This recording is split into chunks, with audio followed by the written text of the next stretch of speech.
Assalamualaikum, saya Arin dengan MP14. Di sini akan menjelaskan sedikit tentang BDS atau anatomi, yaitu craniofacial development atau yang di prenatal.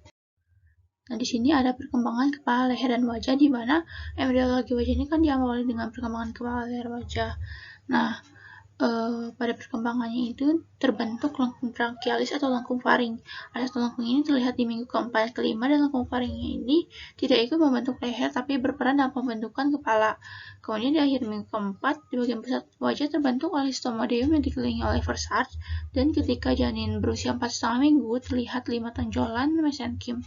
Ada first arch yang membentuk tonjolan mandibular di sebelah cauda stomodeum, kemudian second arch-nya ini membentuk tonjolan maksila yang terletak di sebelah lateral stomodeum, dan third arch-nya ini membentuk tonjolan frontonasal. Tonjolannya ini agak membulat di sebelah caudal stomodeum, dan lengkung faring keempat dan kelima, unsur rawannya ini bersatu dan membentuk tulang rawan tiroidea, cricoidea, corniculata, dan cuneiforme dari laring.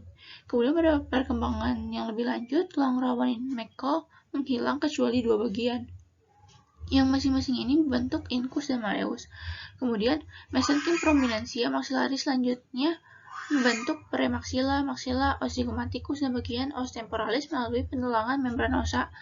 Mandibula ini terbentuk melalui pendulangan membranosa jaringan mesenkim yang mengelilingi tulang rawan Meckel.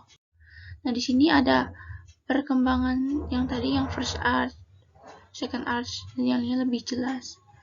Nah, di sini ada perkembangan kepala, wajah, leher, wajah lebih lanjut, di mana yang warna birunya ini dibentuk oleh neural crest, dan warna merahnya dibentuk oleh mesoderm paraaksial, dan yang warna kuningnya ini dibentuk oleh lateral plate-nya.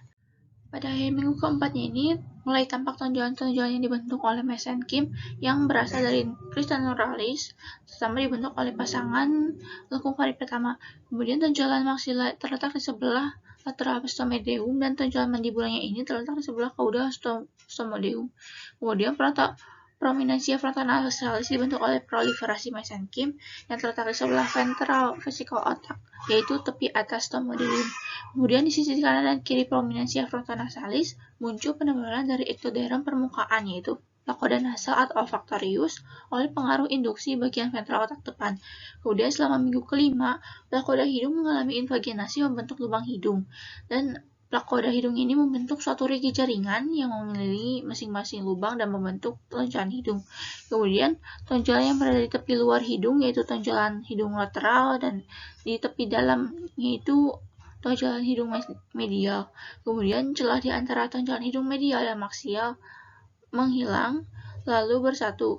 Jadi bibir atasnya ini dibentuk oleh tonjolan hidung medial dan kedua tonjolan maksila. Kemudian tonjolan hidung lateralnya tidak ikut dalam pembentukan bibir.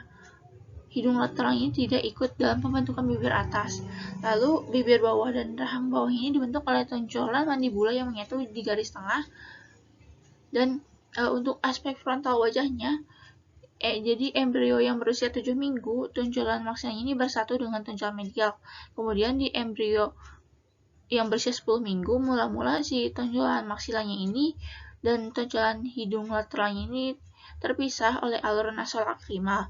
Kemudian ektoderm ini dirantai oleh alur tersebut dan membentuk tali epitel padat yang melepaskan diri dari ektoderm di bawahnya. Kemudian setelah terjadi kanalisasi, talinya ini membentuk ductus nasolacrimalis dan ujung atasnya ini melebar untuk membentuk saccus lacrimalis. Kemudian setelah talinya lepas, tonjolan maksimal, tonjolan hidungnya ini mulai bersatu, dan ductus lacrimalis ini berjalan dari tepi medial ke meatus inferior rongga hidung. Kemudian untuk tulang pipinya yang berasal dari artikulasi dari tulang zygomaticus dan processus zygomaticus dari tulang temporal. Kemudian pusat penulangan ini berasal dari membran lateral dan mengikuti perkembangan dari mata pada akhir bulan kedua. Lalu untuk bentuk wajah orang dewasa ini dipengaruhi oleh perkembangan sinus paranasal, concha nasalis, dan gigi geligi. Sekian dari saya, terima kasih.